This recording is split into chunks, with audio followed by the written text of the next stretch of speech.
So I want to start by telling you a little story about me. My name is Noel Ramirez, and I'm the director and founder of Mango Tree Counseling and Consulting here in Philadelphia. And a lot of people ask me this question about how did this get started? And a big part of mental health work and therapy is the stories about us. And so I grew up in Jersey City and I lived in a very tiny row home. It was so small and tiny. Every summer we would all sleep in one room because there was one air conditioning unit. And throughout my life as a young person, my father and my mother invited people to live in our home. New immigrants coming from the Philippines.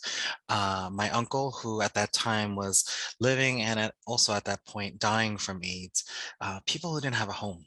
And I remember just growing up around a lot of people. And I remember thinking, my cousins would live with us for a little bit.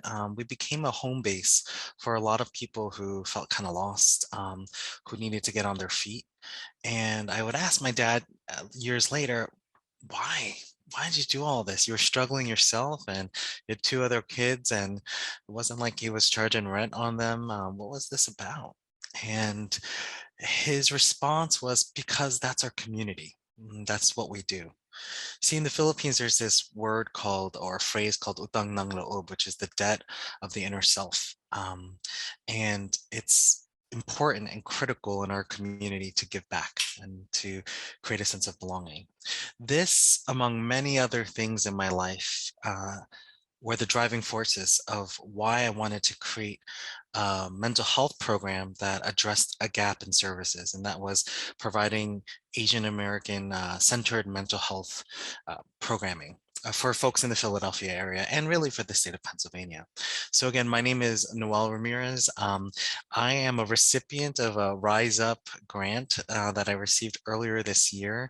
And I'll start by talking a little bit about that. Prior to Rise Up, I had been in private practice for a number of years. For the past 13 years, I've been a clinical social worker in the city of Philadelphia, working in different settings, HIV care, opioid use treatment, recovery-oriented primary care, federally qualified health centers. And I had a real strong pulse as to what was out there regarding mental health and what wasn't. And so when I started my private practice about 6 years ago, I was working specifically with gay and bisexual men of color, AAPI folks. And when COVID hit, my practice kind of blew up. What we saw was a lot of need around mental health across the board. But what I found particularly striking was how many Asian American folks were looking for Asian American therapists to process multiple and complex issues around citizenship, around discrimination, around identity, pre and post COVID. That folks were really working with. And this need grew so intensely that I was looking for referrals and saw that there weren't any groups out there for this population, for my community. And I was inspired by some of the programming in Philadelphia that I had been a partner with in services, a fan of, as well as a program partner. Programs like Babashi, programs like Colors, programs like Galay or the Ladipo Group, people in the community serving their community. And I wanted to do something like that. And so for the past couple of years, I had been organizing with a group called Philadelphia Asian and Queer. We did a lot of different support groups. And through the past couple of years in that role, I was once a program manager at ASIAC, an HIV/AIDS service organization for Asians. I got a sense of the need.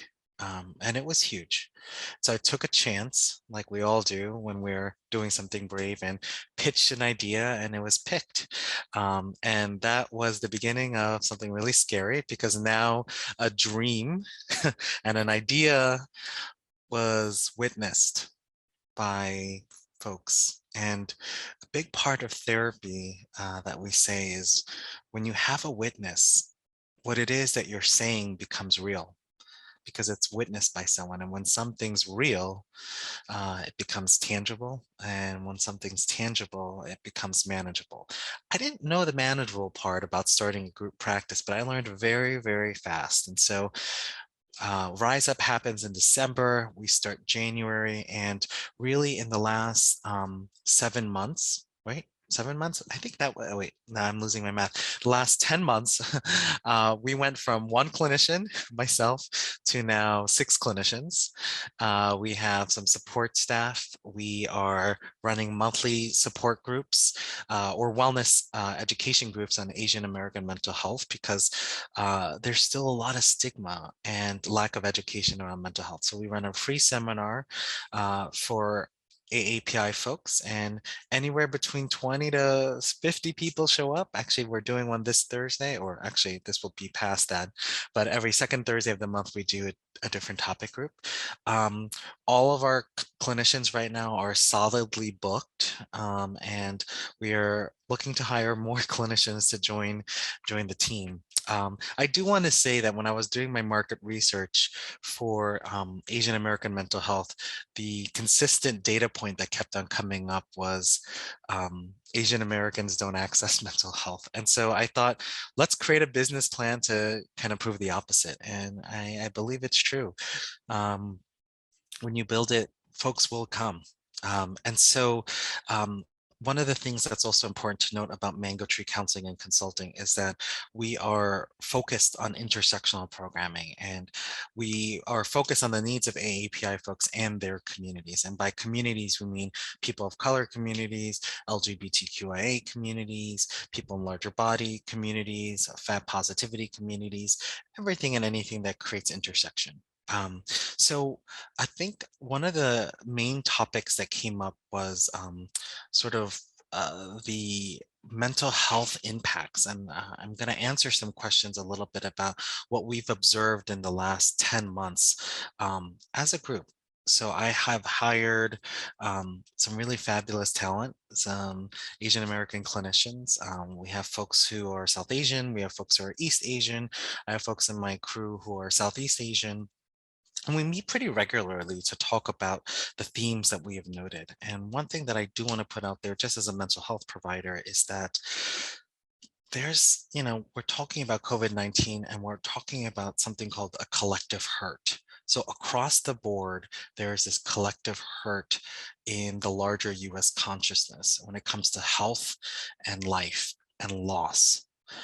Across the board, this is something that we've all felt.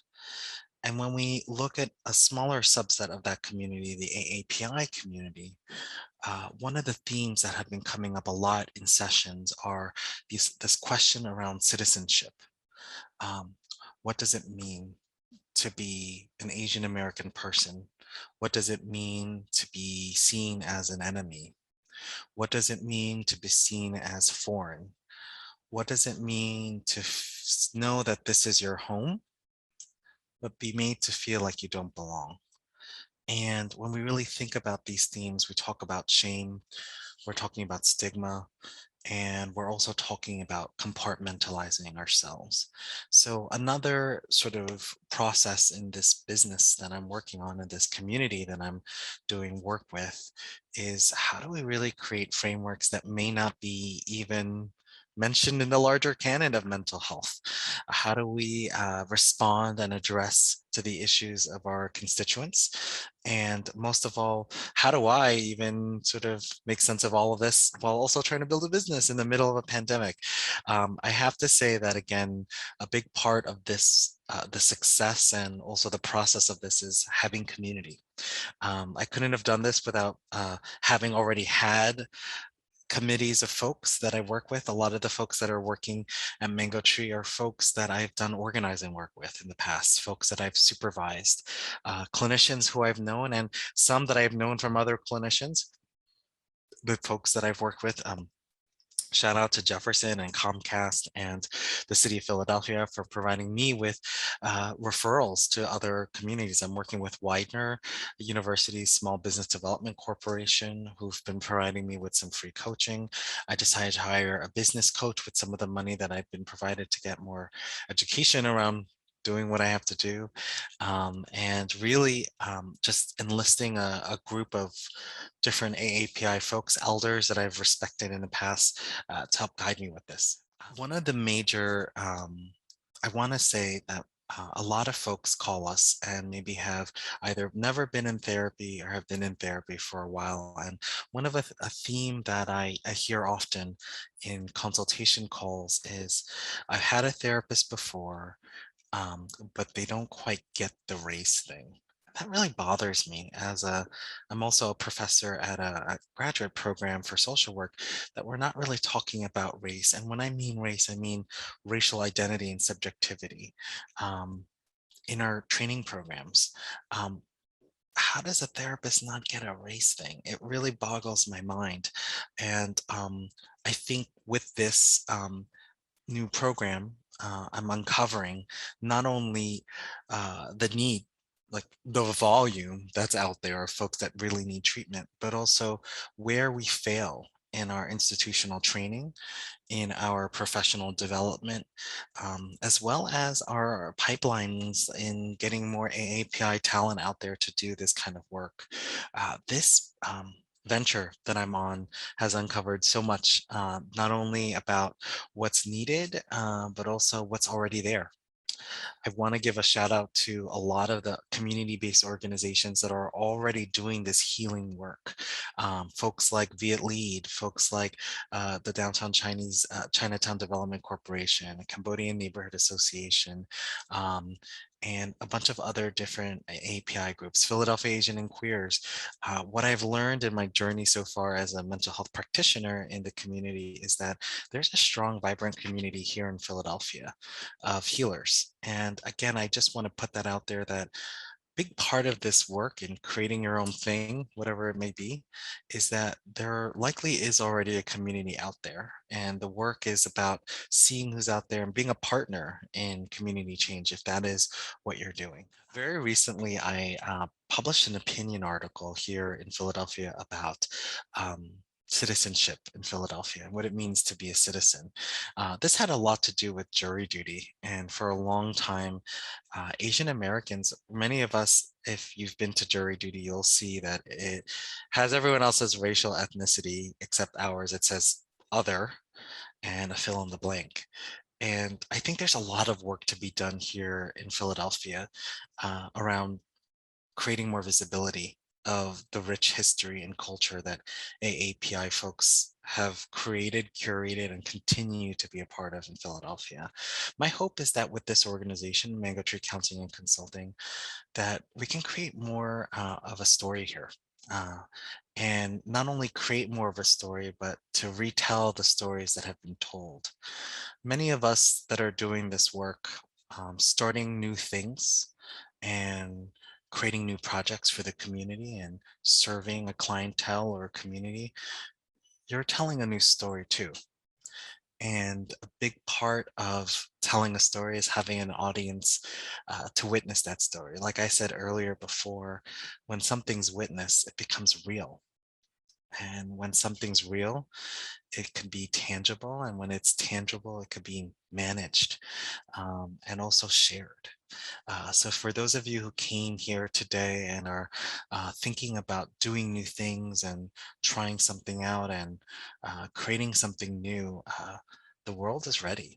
And take it from someone like me who the research said no one, Asian Americans don't access mental health. I didn't think that to be true. I knew in my heart that that wasn't true. Asian American communities have long histories, thousands and thousands of years of healing traditions. So I knew that that research, it just wasn't true. There's a real power when your community steps up and serves the community. So I really encourage all of you to connect, to create communities. I'm here as a support too. And to maybe together we can write a new story here in Philadelphia and retell the stories that have been told. When we talk about Asian American mental health, what does that even mean? I think is a question a lot of people ask me. other clinicians, other folks, people who are interested even in accessing services here. And I want to start off by saying that the Asian American story is so diverse. We serve a wide range of folks, folks who are first generation, second generation, third generation, 1.5 generation came here when they were young people. We serve folks who are transracial adoptees. We serve folks who are mixed, have mixed AAPI heritage. We work with folks who are queer, folks who are in recovery, folks who are in larger bodies, folks who are in smaller bodies, folks who are struggling to find home in their bodies. And so it's really hard to really identify one through line that describes the AAPI diaspora and the AAPI experience. There are some themes, though, that I think are consistent across the board. And one of them is this idea of this notion of finding home.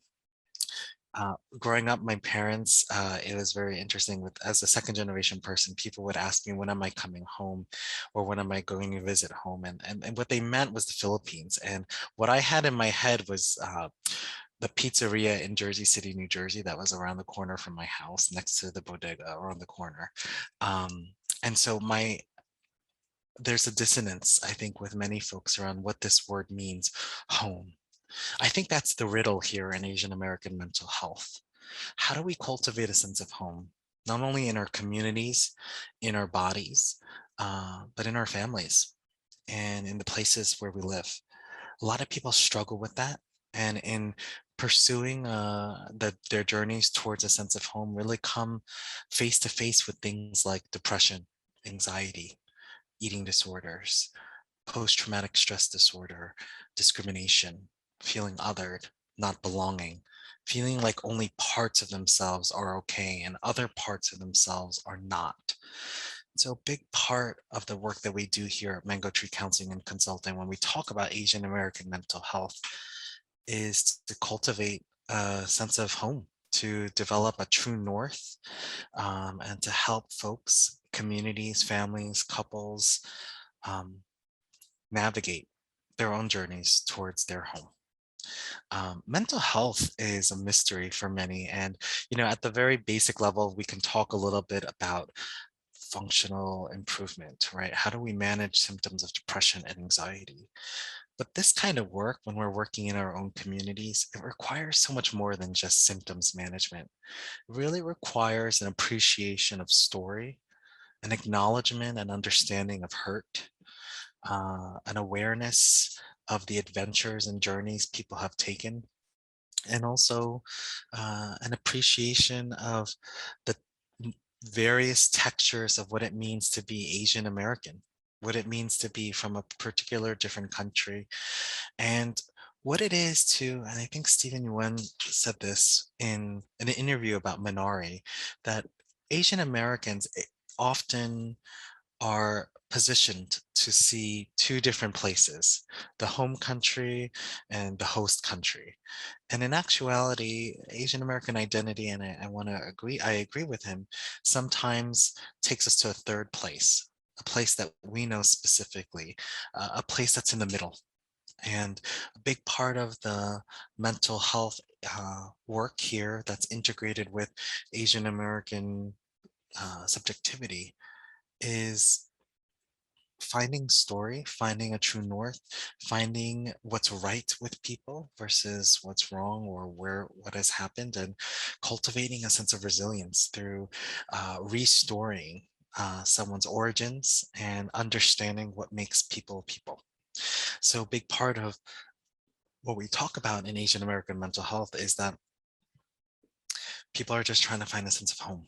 Another element that we often talk a little bit about in our work, and I think this applies to many people who find themselves in intersectional identities. I know for sure it has been something that I have myself kind of struggled with, is this idea of compartmentalizing. Um, and what that means, and I think people of color have experienced this. I think many um, queer people have experienced this, and I could share my own story as a person of color who I self-identifies as queer. Um, I grew up in a world that was heteronormative, white. Well, actually, growing up where I grew up wasn't completely white, but it was informed by white supremacy.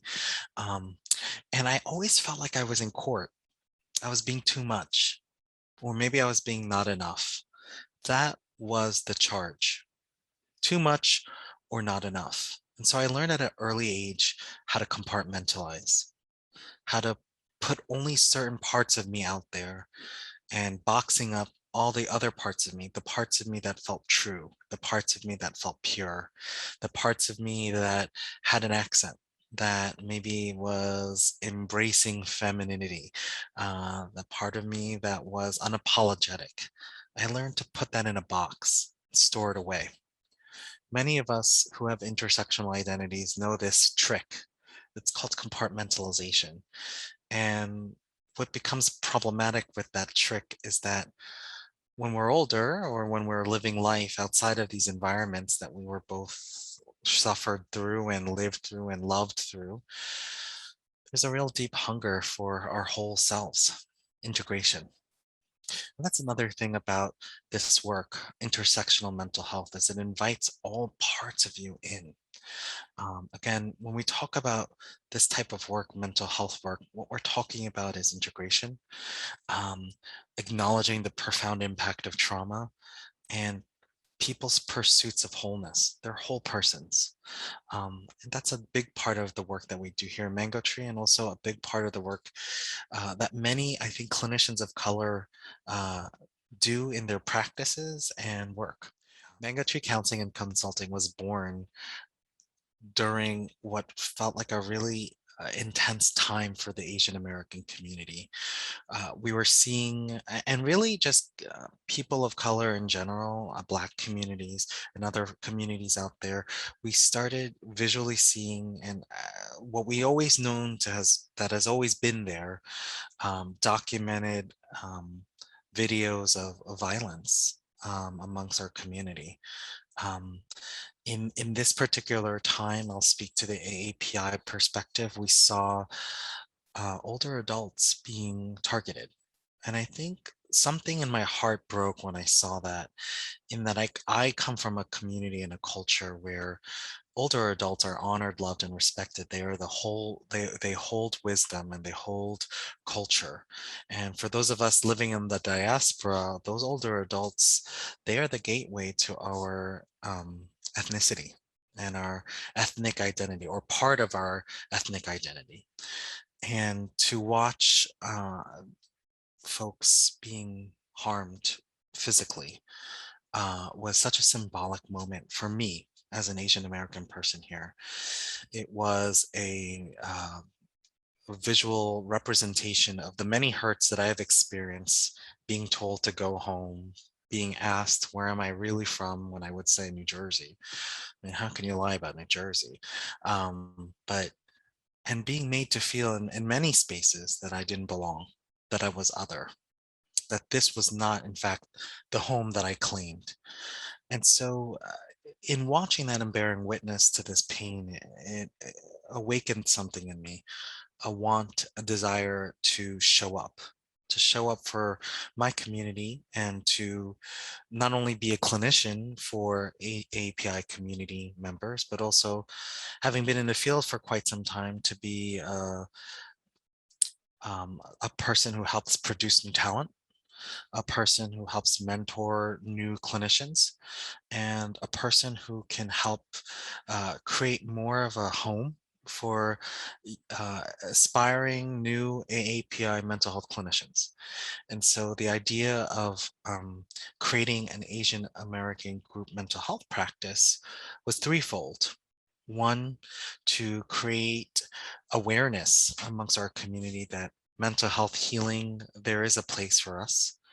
To provide direct work and in our communities for folks who are interested in mental health therapy. And a third, to be a steward in my profession and providing this kind of professional development and cultivation of talent among AAPI clinicians who are out there who are ready, interested, and excited to be a part of our community and to serve our community. Um,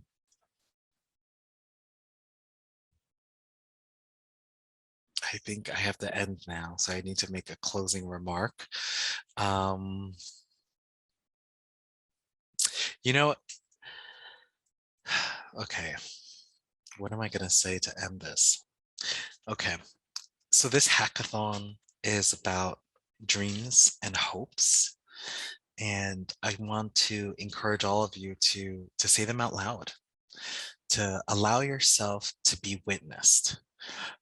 There is a prominent Asian American comedian and actress, Mindy Kaling, who says in a fantastically funny speech at her alma mater, Dartmouth University, and she asks a simple question to this class, this graduating class, and her question is, "Why not me?"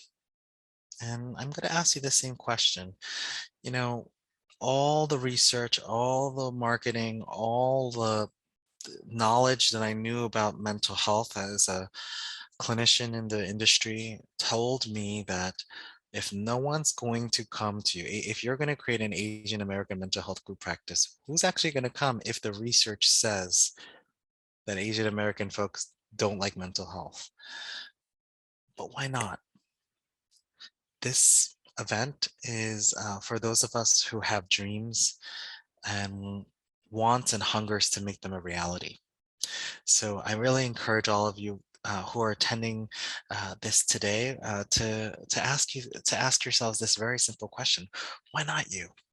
And again, my name is Dr. Noel Ramirez. I am from Mango Tree Counseling and Consulting, and it's been a great honor to be here with all of you today.